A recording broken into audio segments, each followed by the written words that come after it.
these substances are very important, which is why I agreed to this interview, why I wrote the book dealing with them. But they are profoundly ambiguous in their deliveries. In the popular language, there can be bummers, and they are hell. And I do not regard those at all as veridical. But all the way to the other end, they come back to Aldous. Do not cause, but they occasion revelatory experiences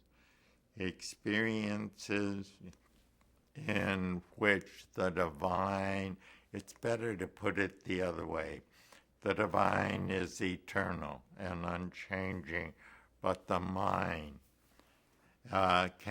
needs to be expanded in order to receive the fullness of the infinite divine.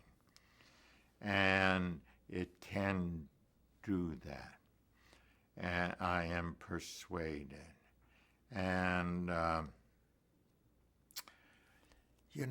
it's not false modesty to say that you have the right man in this chair, because there is no one, and I'm going to start out with alive, but then I'm going to up that, who has ever lived, who has given as much attention to the way these substances weave through all the religions. No one as I have.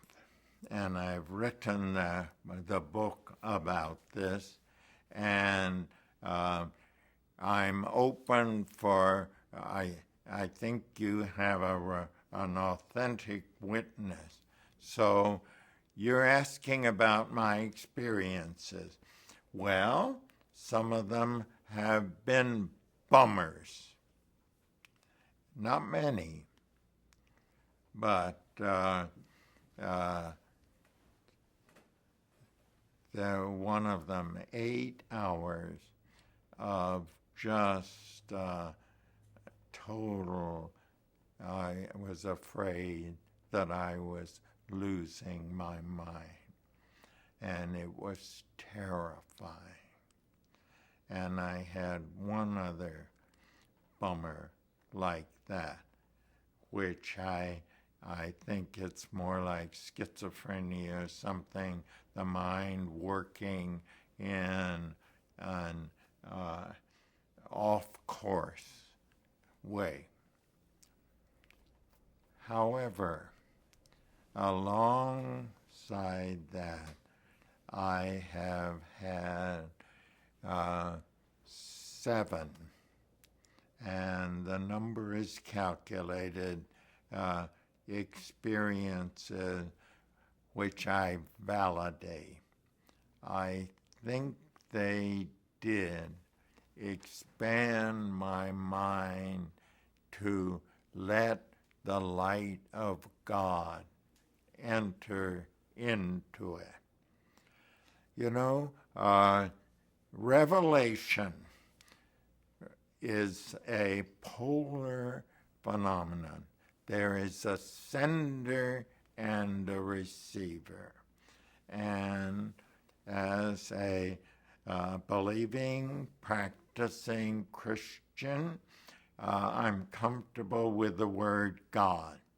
God is the sender, but God is infinite, our minds are not.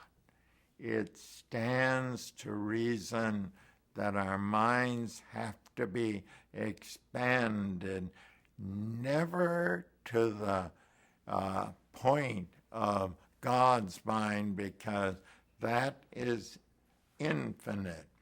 And even Aldous Huxley in The Doors of Perception says, next to the beatific vision, that experience with mescaline was the closest I came to the beatific vision, but wisely he held back from the beatific, because that is the prerogative of saints whose minds mesh with God.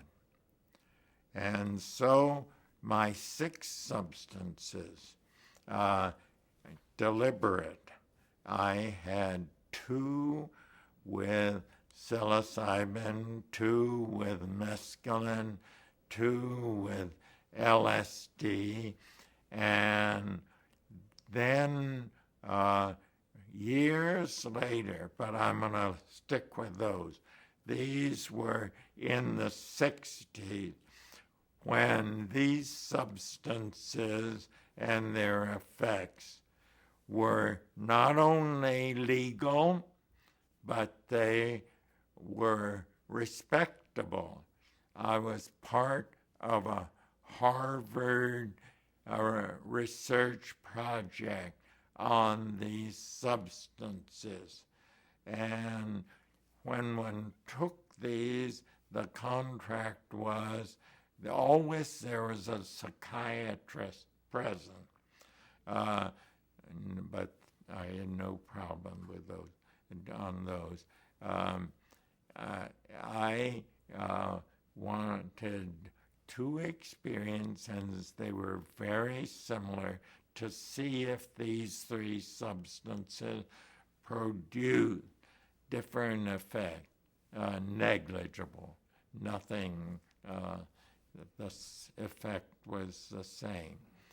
And then, as Alan Watts said, when you get the message, hang up. So I felt that I'd had the message, and I hung up. And